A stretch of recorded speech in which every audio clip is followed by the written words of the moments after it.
व्यापारिक वर्गों के लिए यह निर्णय का विषय नहीं है।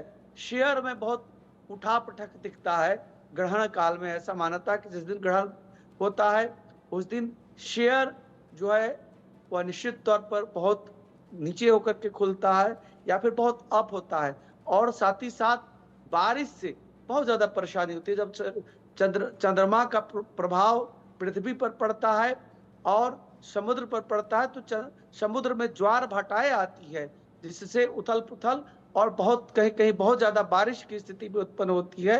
तो इसलिए चंद्र ग्रहण के समय जितना ज़्यादा से ज़्यादा हो सके जी। आप जप करें, पाठ करें। जो रोगी है वह भोजन ना करें।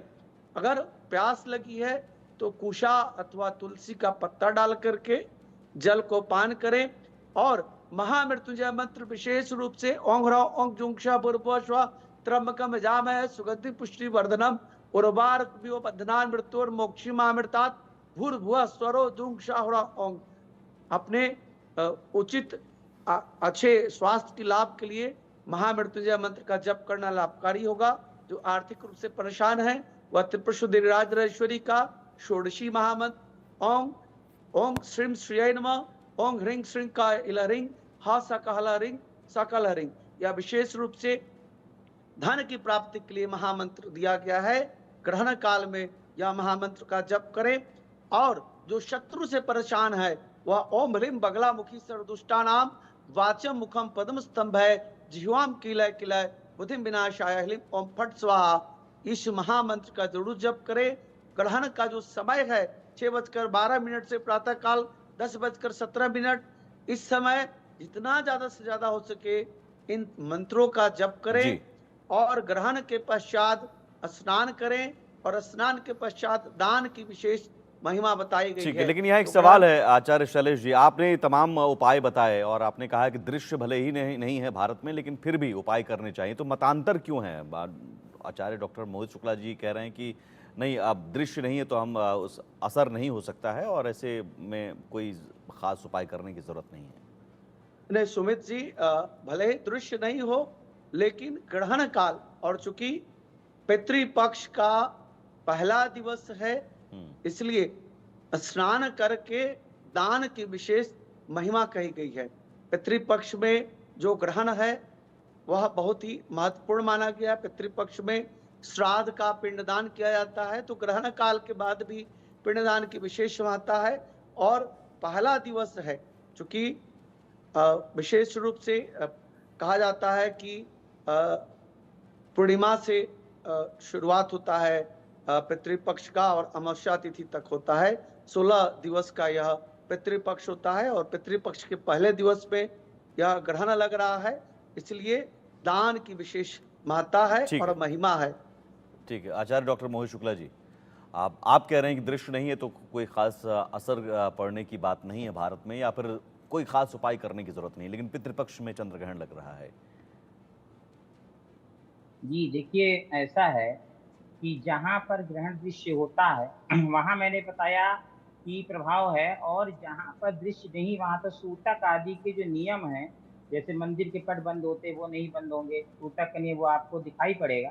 और दूसरी चीज ये है कि हमारे दर्शक जो बहुत एक तरीके जिज्ञासु रहते हैं ग्रहण काल में कि हमारी राशियों पर उसका क्या प्रभाव पड़ेगा। तो मैं आपको दर्शकों को ये बताना चाहता हूँ कि चूंकि ग्रहण पृथ्वी पर तो पड़ ही रहा है, और अब चूंकि वसुधैव कुटुंबकम ऋग्वेद में का पूरा विश्व मेरा परिवार है, इस हम्म। भावना को दृष्टिगत रखते हुए, और क्योंकि भारत के जो मूल निवासी आज पूरे विश्व में फैले हुए हैं और उनके ऊपर जो ग्रहण का प्रभाव पड़ रहा है, और जो पूरे आफ्टर ऑल पूरी 12 राशियों पर, जो कि एक राशि के बहुत लोग होते हैं, तो उस पर राशियों पर जो प्रभाव पड़ता है ग्रहण का, वो मैं, क्योंकि राशियां तो पूरी पृथ्वी के चारों ओर हैं, जो परिक्रमण पृथ्वी का पथ है उसमें 12 भागों में विभक्त किया गया, उसका मैं आपको वर्णन थोड़ा सा संक्षिप्त में करूंगा। ठीक है। कि जैसे मेष राशि, तो मेष राशि के जो लोग हैं उनको ये कुंडली की राशि से देखें तो बेहतर रहेगा, डेट ऑफ बर्थ से नहीं, क्योंकि चंद्रमा का ये चंद्र ग्रहण है, तो ये चंद्रमा जो की जो राशि होती है, कुंडली की जो राशि आपकी लिखी हो या नाम से इसमें आप बड़ा देख रहे हैं तो कंफ्यूजन कुंडली रहता नाम है बनी। डॉक्टर मोहित शुक्ला जी जी, जी।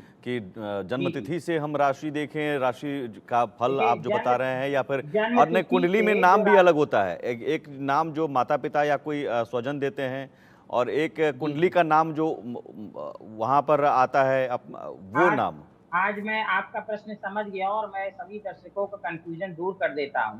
हम्म। देखिए ऐसा होता है कि चंद्रमा जिस राशि में होता है, जब हमारा जन्म होता है, वही हमारी चंद्र राशि होती है। और हम्म। आज के ग्रहण काल का जो प्रभाव है, वो चंद्रमा के द्वारा है।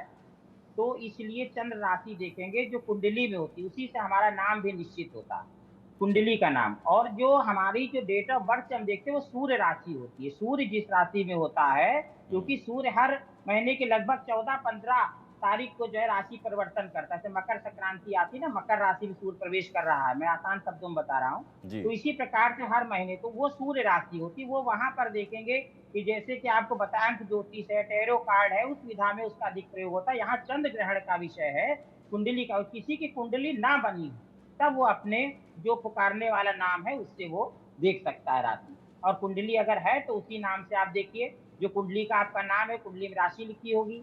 तो आप देखिए मेष राशि वाले जो हैं, उनके लिए थोड़ा-सा शत्रुओं से जो है सावधानी रखनी है। शत्रु पीड़ा जो है उनकी बढ़ सकती है, शत्रु थोड़े प्रभावी हो सकते हैं। शत्रुओं से सावधान उनको रखना है, और उसके लिए जैसा ही बगलामुखी माता का मंत्र बताया गया था, उसका आप प्रयोग कर सकते हैं।